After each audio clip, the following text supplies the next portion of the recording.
자, 오늘 이 말씀을 통해서 하나님의 의를 이루는 성도라는 제목으로 말씀드립니다. 자, 우리 신약 성경이 제일 처음 시작하는 책이 복음서 마태복음입니다. 근데 마태복음에서 제일 먼저 시작하는 구절이 뭐죠? 마태복음 1장 1절 아브라함과 다윗의 자손 예수 그리스도의 계보라. 곧 예수 그리스도의 족보라 이 말이에요. 이 말은 무슨 말이냐?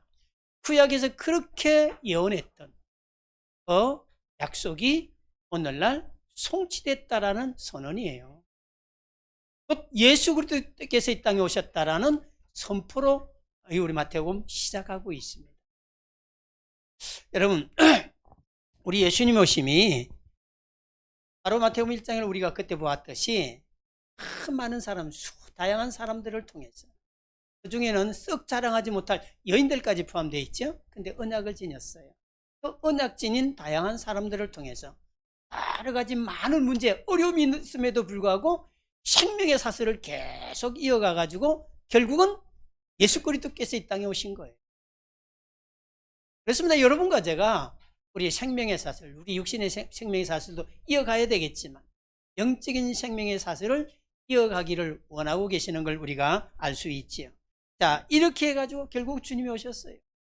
우리 창세기 3장 15절 여인의 후손이 나타나서 뱀의 머리 상하게 할 것이란 그 약속. 처녀가 잉태하여 아들을 낳을 것이니 그 이름을 임마누엘이 하리라. 곧 우리와 함께 하시기 위해서 오신 예수 그리스도란 말입니다. 그분이 이 땅에 오셨어요. 자, 이 마태복음 시작이 이렇다면은 그 다음에 성경 전체의 처음인 창세기 시작은 어떤 구절로 시작하지요? 애초에 하나님이 천지를 창조하시니라. 이 말은 무슨 말이에요? 이 세상의 온 우주 만물의 주권자가 누구라고요? 하나님이시다라는 말이에요. 여러분과 저는 이 첫 구절인 이 말씀이 우리의 신앙의 첫 출발이 돼야 돼요. 이 세상의 모든 만상이 다 하나님의 것이고 하나님의 주권에 달려있다. 우리의 생명이 하나님의 주권에 의한 줄 여러분 아시기 바랍니다. 우리의 가족, 우리의 가정, 우리의 생명, 우리의 물질 모두가 하나님의 주권에 있어요. 하나님의 복을 내실 때 여러분과 저는 참된 축복의 근원이 되는 줄 여러분 아시기 바랍니다. 바로 이 말씀이 여러분과 저의 신앙의 첫 출발이 돼야 되겠고요. 그리고 마태복음 1장 1절 곧 언약이 성취됐다는 이 말씀이 우리 신앙의 완성을 이루어야 됩니다. 우리 끝났다 이 말이에요. 다 끝난 줄 여러분 아시기 바랍니다. 그리스도께서 오셔서 우리 모든 문제 해결해 놓으셨어요. 자, 이 출발과 끝을 가진 우리 신앙의 삶 갖는 우리가 되기 바랍니다. 자, 복음의 완성을 이뤘는데 근데 여기에 대해서 세상 사람들이 반응하는 종류가 있어요. 이것이 바로 마태복음 2장이에요. 마태복음 2장에 보면요 반응하는 세 종류가 있는데 대표적인 인물 제일 처음에 소동하는 자가 있어요. 궁중에서 궁궐에서 소동해요. 헤롯 대왕이 아니 그리스도가 오셨다라니까 아니 왕 나 말고 또 있단 말이냐 소동을 해요. 예수 그리스도에 대해서 복음의 성취를 이루었는데 예수에 대해서요 굉장히 싫어하는 사람들이 세상 사람들이 지금 많아요. 소동해요. 오히려 기독교를 비난하고 여러분 아랍권은요 아직도 몇 사람이 모여가지고 기독인이라면 길거리에서 때려 죽이고도 있어요. 근데 그게 법에 걸리질 않아요. 그런 형태예요. 소동하는 자가 있어요. 이 헤롯이 결국 나중에요 그 2살 아래의 아이들을 한 마을의 아이들을 다 죽여요. 잔인하지요. 자, 그 다음에 또 반응하는 사람 두 번째 인물이 있어요. 대표적인 인물이 바리새인 서기관들이에요. 대제사장들이에요. 이들은요 종교인들이에요. 말씀을 너무 잘 알아요. 헤롯이 묻습니다. 아니 그리스도가 오신다는데 어디서 왔지? 이렇게 물으니까 성경에 이렇게 말하고 있어요. 유대 땅 베들레헴 에브라다야 베들레헴 에브라다야 너는 작은 고리일지라도 내게서 다스리는 자 곧 그리스도께서 오실 것이라고 약속했다고 그들 알고 있었어요. 그리고서 그렇게 보고했어요. 근데도 어떻게 했어요? 예수 만나러 가지 않았어요. 무관심했어요. 세상 사람들 종교인들 다 무관심해요. 그거 우리도 더 좋은 거 있어? 참된 진리도 아니고 그리스도도 아닌데 인간의 모든 문제 해결하는 일도 아닌데 그게 그냥 딱 침잠해 있어요. 그리고 또 한 무리가 있어요. 누구죠? 여기에 반응해서 참 멀리서 동방박사들 그야말로 산을 넘고 물을 건너 경배하러 왔어요. 황금, 유황, 모략, 그리스도라고 존경하는 표시입니다. 그리스도라는 고백이에요. 이 황금, 유황, 모략을 가지고 와서 경배하고 헌신했어요. 이를 일러서 신앙인이라 합니다. 그런데 신앙인들 중에서 하나님이 원하는 것이 있어요. 그게 바로 오늘 3장이에요. 하나님 원하는 부르신 자들, 하나님이 특히 원하는 게 있는데 뭘까요? 그걸 알기 위해서 우리 오늘 세례요한이 우리 등장하는데, 세례요한이 하나님 원하는 일을 수행하기를 원해서 불린 자들이요, 불린 자요, 그리고는 그 일을 수행합니다. 자, 그러기 위해서 우리가 세례요한 알아야 되겠죠? 자, 세례요한의 이력서를 한번 볼까요? 먼저 그걸 보면요, 3절에 보니까 어떤 자였어요? 하나님 준비하신 자였어요. 이미 700여 년 전에 이사야 선지자를 통해서 예언된 사람이에요. 그리고 제사장 사가랴의 아들이에요. 그가 아들이 없어서 기도합니다. 그의 부인 엘리사벳하고 함께 같이 기도하는데 하나님이 천사를 보내가지고 아들을 줄 걸 약속해요. 그리고 이름을 요한이라 하라고 이렇게 말합니다. 원래 엘리사벳이 이 요한이 아들을 낳았을 때에 그의 친척들, 가족들이 모여가지고 회의를 하는 가운데, 야, 우리 가문 중에 이 제사장이 있어. 사가랴 얼마나 영광스럽냐. 이 가족에 우리 이 아들을 사가랴 2세라 하자 했어요. 그러자 벙어리 되어 있던 이 사가랴, 기도하고 아들 낳았는데도 믿질 않아가지고 벙어리 시켜버렸어요. 그리고 벙어리 됐는데, 야, 이름 뭐라 하면 좋겠느냐 하니까 서판을 써가지고 하나님이 가르쳐준 대로 요한이라 썼어요. 엘리사벳도 역시 요한이라 했고. 아니 도대체 이 사가랴 얼마나 위대한 이름인데 왜 요한이라 하지? 요한이라는 말은 하나님의 위대한 자, 은혜로운, 하나님은 은혜로우시다, 하나님 사랑받는 자라는 뜻이에요. 그래서 그는 이미 이름도 이미 준비되어 있고요. 그리고는 저 뒤에 보면 그의 사역도 다 준비되어 있는 자였어요. 그는요 바로 제사장 사가랴 아들일 뿐만 아니라 나시린으로 살았어요. 오늘 4절에 보니까 독특하게 살죠. 구별된 자의 삶이에요. 나시린이었어요. 사랑받는 자이면서 하나님이 준비된 자로서 나시린으로 그는 살았던 걸 볼 수가 있습니다. 예수님보다 6달 앞서서 태어나죠. 그러면서 하나님 일을 수행하는데, 하나님의 곧 여러분과 제가 하나님 불림받은 우리 그리스도인을 대표하는 인물입니다. 바로 여러분과 저를 두고 하는 말이에요. 우리 하나님이 준비된 자예요. 에베소서 1장 4절에 보면 창세전에 그리스도 안에서 특정된 자라고 말하고 있어요. 로마서 16장 25절 26절에도 영세전에 준비되어 있다가 오늘날 불림받은 자라고 우리를 말하고 있습니다. 그렇습니다. 여러분과 저는 이미 창세전에 영세전에 준비되었다가 오늘날 이 자리로 부르신 줄 여러분 아시기 바랍니다. 우리가 잘 알고 있는 마가복음 3장 13절 이후에도 말하죠. 원하는 자를 부르셨다. 원하는 자는 말은 선택했다는 말이에요. 여기 있는 가운데 핀셋으로 탁 집어가지고 딱 이 자리에 있게 했다. 그리스도 되게 하셨다는 말이에요. 왜 그랬을까요? 함께 있기 원하며 또 전도도 하며 귀신을 내쫓는 권세도 있게 하려 합니다. 놀란 비밀들을 지니고 있는 자임을 여러분 아시기 바랍니다. 하나님과 함께할 임마누엘 할 자로서 우리를 부르셨어요. 그리고는요 전도가 증거가 될 수 있도록, 그리고 무엇보다도 능력적인 삶을 살도록 만드시기 위해서 여러분과 제가 불림받은 줄 아시기 바랍니다. 오늘날 요한으로 부르셨습니다. 왜 부르셨을까요? 한마디로 한 구절로 우리 베드로전서 2장 9절에 말하지요. 너희는 왕같은 족속이요, 뭐라고요?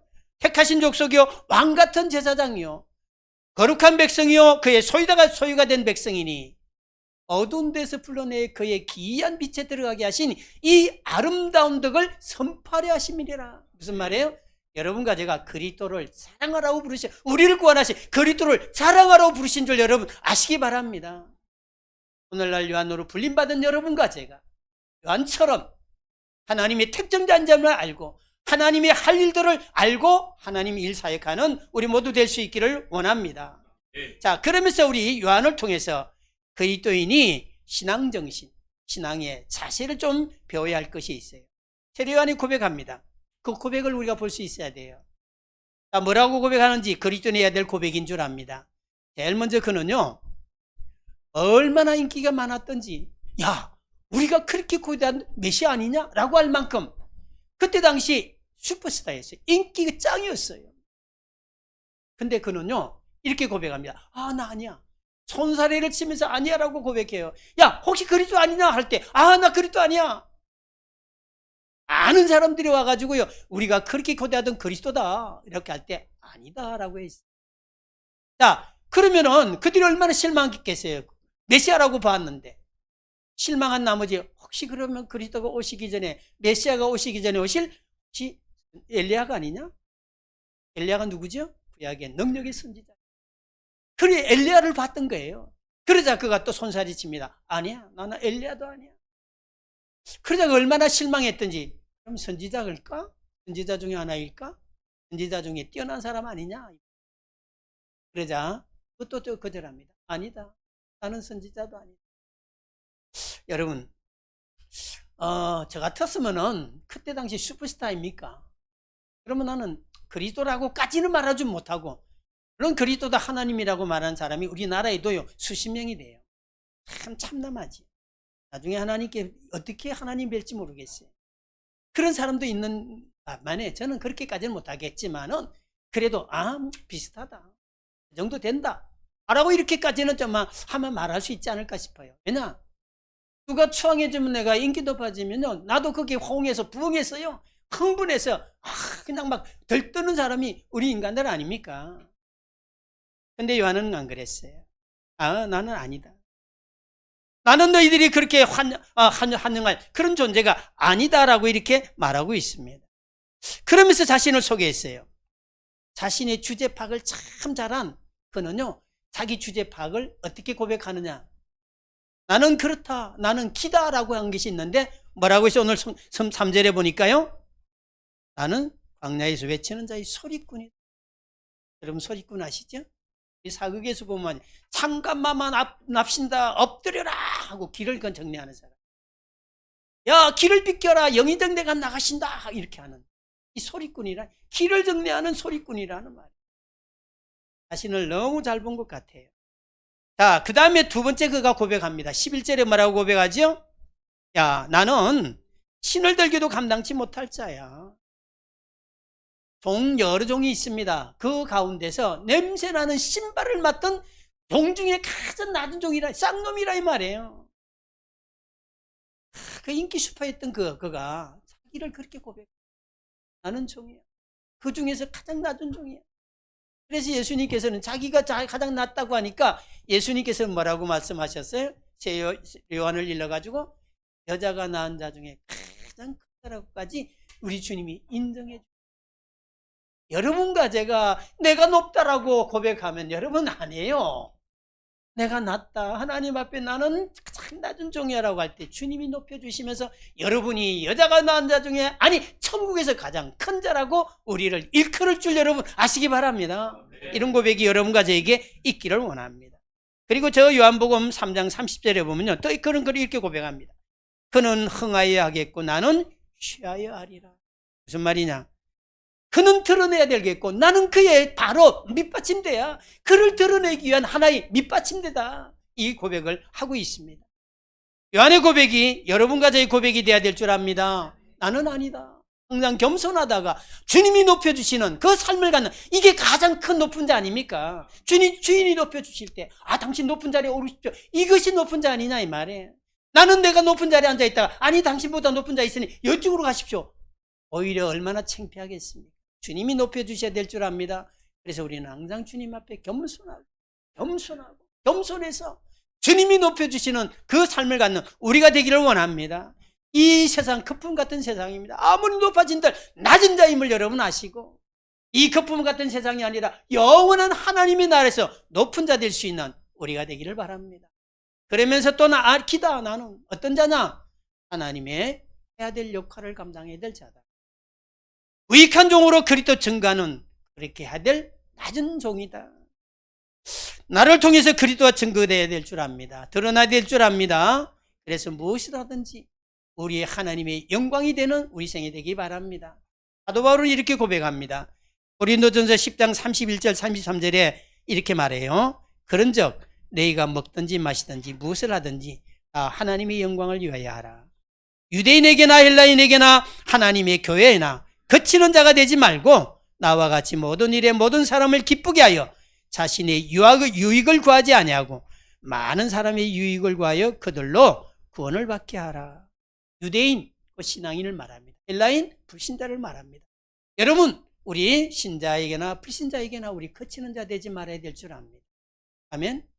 아니, 우리 천하거나 낮거나 나를 알거나 나를 모르거나 어떤 사람에게든지 거치는 자 되지 말고 오히려 나를 보면서 저 사람 유대인이네, 이런 모습이 드러날 수 있는 우리가 될 수 있기를 원합니다. 특히나 우리 교회에서요, 우리 모두 거치는 자 되지 않고 성도 어느에게나 까칠한 자 되지 않고 오히려 영을 받고, 야, 참 멋있다, 나도 저와 같은 신앙인이 되고 싶다라는 이런 신앙의 모습 갖추는 우리가 될 수 있기를 저는 원합니다. 이게 요한의 고백이었고 또 우리의 고백이고, 요한의 자세였고 우리의 자세가 되어야 될 줄 압니다. 그러면서 우리 세례 요한에 우리 그리스도인이 해야 될 곧 증거를 보기를 원합니다. 어떤 증거를 했느냐? 그는 먼저 그리스도 선포합니다. 마태복음 1장 1절 그리스도께서 땅에 오셨다라는 걸 선언하고 있는 그분이 제일 먼저 이 요한이 그걸 고백합니다. 그들 또 시작했네. 제가 이게 좀 익숙하지 못하네. 그렇게 고백했어요. 그리스도는 사실 선포함이 우리 증인의 제1성이 돼야 돼요. 우리 2절에 보니까 뭐라고 했습니까? 회개하라, 천국이 가까웠느니. 여기 회개하라는 말은 에타노에이테라는 말을 원어로서 무슨 말이냐면요, 마음을 바꾸라는 말. 마음을 바꾸게 되면 곧 회개하라, 천국이 된다는 말. 여러분과 저는 모든 문제 끝났습니다. 해결됐습니다. 아멘. 그렇다면은 이제 우리 마음에 천국을 이루고 나를 만나는 사람 천국이 될 수 있도록 만드는 삶이 필요합니다. 여러분, 미워하면서 우리 마음에 천국이 이루어지겠습니까? 내가 욕심을 찌르고 있는데 내 마음에 평안이 이루어지겠느냐 이 말이에요. 우리 그리스도인, 내 마음에 천국을 이루기 위해서 우리 서로 살아, 또 서로 같이 겸손하고 높여줄 줄 아는 이런 삶이 되어야 될 줄 압니다. 아멘. 교회에서 서로 미워하면요, 마음에 평안이 없어요. 천국 생활이 안 돼요. 우리 이것이 영원히 있고 하늘나라까지 이어져야 되는데 영국에서 이 교회 생활에서 천국의 그림자가 비춰지고 그 다음에 영원한 하늘나라에서 천국 생활하는 우리가 되어야 될 줄 압니다. 그렇습니다. 그 다음에 찾아오는 군중을 향해서 두 번째 고백합니다. 8절에 뭐라고요? 회개에 합당한 열매를 맺으라. 산제사로 드리는 삶을 가지길 요청합니다. 곧 회개에 합당한 열매가 있어야 된다는 말이에요. 바꿔진 우리 여러분과 저의 마음에 우리 신앙에 눈으로 보일 수 있도록, 다른 사람이 눈으로 볼 수 있도록 그 열매가 보여져야 된다는 말이에요. 집사라며, 권사라며. 근데 또 우리 교회에서 아이고 저게 장로가 뭐 이런 비난이 들어 있을 수 있어요. 근데 여러분, 그들의 잘못된 인식에 의해서 그럴 수도 있긴 있지만은, 그러나 또 사실 우리의 모습을 보고 그러는 비난이 있을 수 있어요. 이럴 때 여러분, 그것을 하나님의 음성으로 듣고 마음이 우리에게 필요합니다. 하나님의 음성으로 들을 수 있어요. 그래서 여러분과 제가 나를 보고서 저 사람 그리스도인가, 이런 열매들이 맺혀질 수 있어요. 근데 우리 열매를 맺히려면 말씀 따라가는 삶이 필요한데, 말씀과 거역된 떨어져 있는 삶을 가지면요, 결코 그런 열매가 있을 수가 없어요. 여러분, 이런 순종의 열매가 없는 사람을 일러가지고 오늘 이 성경에서 뭐라고 말하느냐? 독사의 자식들아라고. 신앙의 열매가 없는 그들을 향하여, 종교 생활하는 그들을 향하여, 아무 열매 없는 그들을 향하여 독사의 자식들, 곧 구원받지 못했다는 말과 똑같은 말이에요. 아니, 우리가 실컷 신앙생활 해놓고 구원받지 못하면 그것만큼 억울한 게 어디 있어요? 우리가 그런 게 아니라 바로 우리의 신앙의 열매를 가지고, 신앙의 열매가요 얼마나 중요한지 여러분 아십니까? 신앙의 열매가 없는 자를 향해서요, 예수님은 열매 없는 자, 허무한 자라고 했어요. 찍어버린다라고까지 했어요. 필요 없잖아요, 그죠? 열매가 없는 과실수 무슨 필요가 있어요, 그죠? 무화과 나무는 무화과 열매를 맺어요. 포도나무는 포도 열매를 맺어야 돼요. 근데 열매를 맺지 못한다, 필요 없잖아, 찍어버려야 되겠죠? 그렇게 한다고까지 말씀하고 있습니다. 여러분과 제가 신앙의 것 아닌 열매 상태에 따라서 우리 주님은 우리를 알곡으로 아니면 쭉정이로 불태워버리든지 이렇게 하실 것을 우리에게 말하고 있습니다. 우리가 알고 있는 말씀 자그만 것이라도 실천할 수 있는 우리가 되어야 될 줄 압니다. 자, 그래서 여러분과 저는 하나님이 불림받은 성도임을 자각하고 그러면서 나의 위치를 바로 파악하고 우리 신앙의 삶 열매로서 나타나는 행동으로 고백이 되어야 될 줄 압니다. 자, 우리 말로 선포가 아니라 생활로 증거로 나타나면서 하나님의 영광이 드러나야 될 줄 압니다. 이게 우리 신앙의 삶이에요. 오늘 주님께서도 요한에게 그렇게 요청했어요. 자, 여기 우리가 세 번째 말보기를 증가하는 것을 이게 그리스도인의 궁극적인 삶인데 우리가 이와 같이 하여 모든 의를 이루는 것이 합당하다라고 이렇게 말하고 있습니다. 이 말씀은 곧 예수님이 하신 말씀인데 곧 세례요한의 고백과도 같은 말이에요. 여러분과 제가 바로 그리 예수 그리스도와 합작품으로 하나님 나라 세울 것을 하나님이 원하시고 있다는 말씀입니다. 우리 예수님께서 요한에게 오셔서 세례요한에게 세례받으려고 하십니다. 그자 세례요한이 완곡하게 깜짝 놀라면서 거절합니다. 아니, 내가 예수님께 세례를 받아야 될지인데 어째 주님이 나에게 세례를 받으려 하십니까? 이렇게 할 때 예수님 말씀합니다. 뭐라고요? 예? 우리 15절이 바로 예수님께서 말씀하시는 거지만은 세례요한의 고백이기도 하고 여러분과 저의 신앙의 궁극적인 목적인 고백이 되어야 될 줄 압니다. 15절 우리 함께 같이 볼까요? 뭐라고 말하죠? 15절 같이 보겠습니다.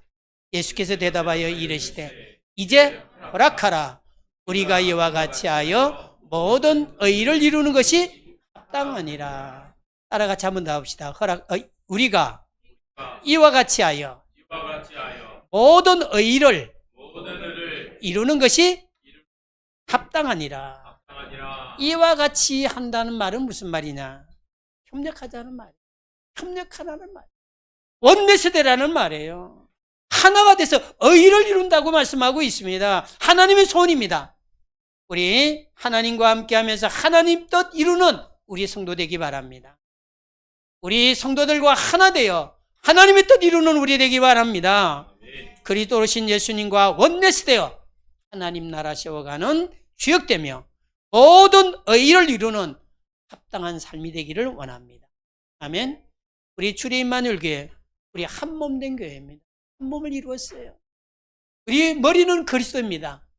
우리 성도는 뭐죠? 지체. 지체가 하나 불편하면요, 모두가 다 이 온몸이 불편해. 맞죠? 그냥 내가 하나의 손가락 없는데 이것이 얼마나 불편한지.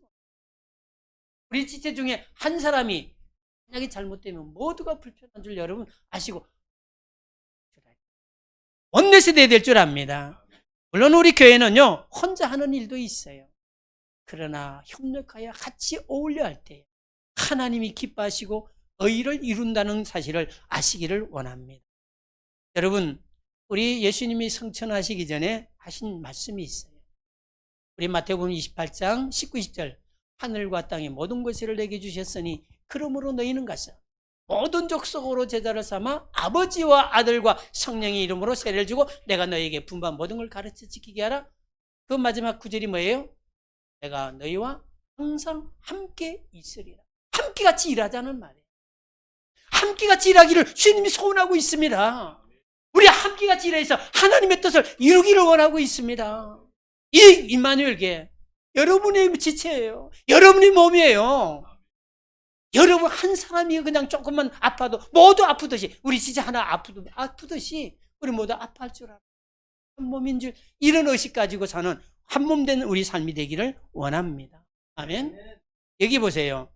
요한이 허락하고 예수님이 세례 받으실 때 놀라운 역사가 일어납니다. 어떤 역사가 일어나죠? 협력하는 현장에 삼위의 하나님의 역사가 일어나요. 여러분 한자 협자가 참 재미있는 말이에요. 보세요. 열십자에다가 힘을 세게 합하는 것이 협이에요.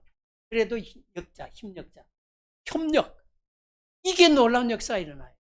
큰 산을 협력해야 산도 움직여요. 산도 바꿀 수 있고 모든 걸 바꿀 수 있어요. 그렇죠? 그렇습니다. 우리 예수님께서 후속 사역하러 오셨는데 손수 세례를 받으셔요. 근데 세례란 말은 원래는 침례, 뜻이 뭐냐면은 침례예요. 침례란 말은 뭐냐? 세례는 시칠 세자고 침자는 잠길 침이에요. 근데 원래는 침례가 맞아요. 근데 우리는 약식으로 지금 세례를 하잖아요. 똑같은 말, 의미가 있어요. 예수 그리스도, 근데 의미가 더 포함되어 있는 게 침례가 맞아요. 물에 푹 잠길 때는 내가 그리스도와 함께 죽고, 이제 올라올 때는 이제 내가 새롭게 그리스도와 함께 새롭게 산다라는 의미가 있는 의식이에요. 그리고 세례받는 거요. 우리 믿는 자의 제1, 그럴 때에 하나님, 주님이 세례받으시고 올라오실 때 겸손하신 주님이 그 가운데 계시는데, 이때 어떤 일이 납니까? 하늘이 열려요. 성령이 비둘기처럼 내려와요. 성령의 역사가 나타나요. 그리고 그게 또 하나님의 음성이 들려요. 어떤 음성이죠? 이는 내 사랑하는 아들이요, 내 기뻐하는, 성삼위 하나님이 역사하는 현장이 되고 있는 걸 볼 수가 있습니다. 우리 같이 협력할 때 성삼위 하나님의 역사가 일어나요. 우리 성도와 성도 하나 조금 사랑을 가지고 같이 돕고 하나님의 일을 할 때, 교회 일을 할 때, 누구를 도와줄 때 하나님의 역사가 그곳에 임하는 줄 여러분 아시기 바랍니다. 결론적으로 말씀드릴게요. 오늘 예수 그리스도와 함께 우리 모두 함께 협력하여 모든 의를 이루는 성도 되기를 저는 원합니다. 그래서 무엇을 하든지 하나님께 영광이요, 하나님이 세우시는 삶을 가지고 하나님 뜻을 나타내는 우리 모두 될 수 있기를 저는 원합니다. 여러분, 마태복음 22장 35절에 보면 율법사들, 서기관들까지 포함되어 있는 이들이 와서 이 세상에서 가장 큰 계명이 뭐죠? 라고 물었어요. 그때 예수님이 이렇게 대답합니다. 하나님을 사랑하고, 또 뭐라고요? 내 이웃을 내 몸과 같이 사랑. 이것이 율법의 가장 큰 계명이고 강령이다. 선지자의 강령이다. 가장 중요한 거다 그랬어요. 하나님 사랑. 우리 옆에 보셔요. 옆에 분들 한번 바라보셔요. 여러분이 사랑해야 될 대상인 줄 아시기 바랍니다. 6월 대상 아니에요. 지금 질시할 대상 아니에요. 사랑해야 될 대상. 하나님의 영상을 가지고 있는 존귀하기 짝이 없는 하나님의 사랑받는 자로서 존경해야 될 대상, 사랑해야 될 대상인 줄 아시기 바랍니다. 아멘. 그 다음에 여러분, 십계명도 역시 마찬가지예요. 십계명 가장 큰 계명이잖아요. 1계명의 4계명은 하나님과의 관계. 하나님과의 관계에서 주상 만들지 말고, 섬기지 말고, 하나님 이름 망령되어 이끌지 말고 안식일 기억하라. 그러면서 하나님과의 관계. 그 다음에 5번째부터 10가지 계명은 인간관계. 부모 공경에 살인하지 마, 간음하지 마, 덕질하지 마. 이웃의 물건, 이웃의 아내 탐내. 인간과의 관계. 여러분, 하나님과의 관계와 인간관계 승리할 때 참된 승리하는 줄 여러분 아시기 바랍니다. 여러분, 십자가 원리가 또 있어요. 그 원리도 마찬가지. 자, 수직적인 게 있어요. 그게 뭐예요? 하나님과의 관계. 그 다음에 십자가 옆에 뭐예요? 사람과의 관계. 하나님과의 관계, 인간과의 관계, 승리하는 게 십자가의 사랑이에요. 우리 잘 알고 있는 고린도서 13장 13절 잘 아시죠? 뭡니까? 믿음, 소망, 사랑. 이 세 가지는 항상 있을 것인데 그 중에 뭐라고요? 제일은 사랑이에요. 여러분, 우리 신앙의 3요소가 믿음, 소망, 사랑 아닙니까? 그런데 지금 현재 나타나는 사랑, 믿음은 과거 것이고, 근데 지금 나타나는 사랑에 의해서 그 믿음이 좋다? 없나 측정할 수 있어요. 소망은 미래의 것 아닙니까? 그죠? 근데 지금 내가 사랑하는 모습 나타남으로 말미암아 앞으로 하나님의 나라 갈 소망 측정할 수 있어요. 지금 사랑하지 못하고, 지금 남에게 같이 함께 존경하지 못하고, 같이 어울려 일하지 못하면서 천국 간다? 그건 희망사항이에요. 희망사항으로 끝내는 신앙이 되지 말고 정작 이 시간부터 천국을 이루는 소망을 갖는 우리가 될 수 있기를 원합니다. 한 분밖에 없는 인생입니다. 그것도 우리가 200년, 300년 사는 거 아니에요. 짧은 인생. 같이 협력해서 하나님께 영광 돌리는 삶 되기를 저는 원합니다. 주의 임마누엘교회, 주님의 몸된 교회며 여러분들 각자 여러분이 몸된 지체예요. 아멘. 저는 우리 전정호 목사님 우리 교회 오신 건 너무 좋습니다. 저는 설교할 때마다 제가 은혜 받아요. 말씀 참 정확하게 잘 전거하시고요. 너무 좋아요. 그래서 제가 은퇴한 거 후회하질 않아요. 여러분 좀 부족한 부분들이 보이지요? 저는 오늘 들었는데 냄새 나는데 처음이라서 그래요. 이건 아마 토요일 같은 경우 딱 준비해놨다가 오늘 또 틀었으면 냄새 없었겠지요. 그게 연륜이에요. 우리 전정호 목사님 때로는 성경을 조금 틀리는 경우도 있어요. 그래서 틀린다고 말씀하기 그 연륜이다. 연륜이 되면은 성경 많이 읽다 보면 나중에 그 다음에 나올 거 알잖아요. 그러면 안 틀려요. 그죠? 지금은 목회 처음이잖아요. 우리 담임 목사 처음이잖아요. 여기 여러분이 덮지 않으면 누가 도울 수 있어요? 누가 이 교회를 이제 운영할 수 있겠냐 말이에요. 혼자 일하게 하지 마세요. 같이 협력해서 의를 이루는 하나님께 큰 영광 돌리는 이 3대기를 저는 원합니다. 이것이 여러분의 축복입니다. 우리가 같이 함께 협력해서 하나님이 원하시는 축복된 삶을 누리며 여러분과 가정에, 여러분 개인과 가정 하는 일 속에 하나님의 축복이, 하나님의 영광이 담뿍 드러나는 그런 인생 사는 성도들 다 되기를 축원합니다. 아멘.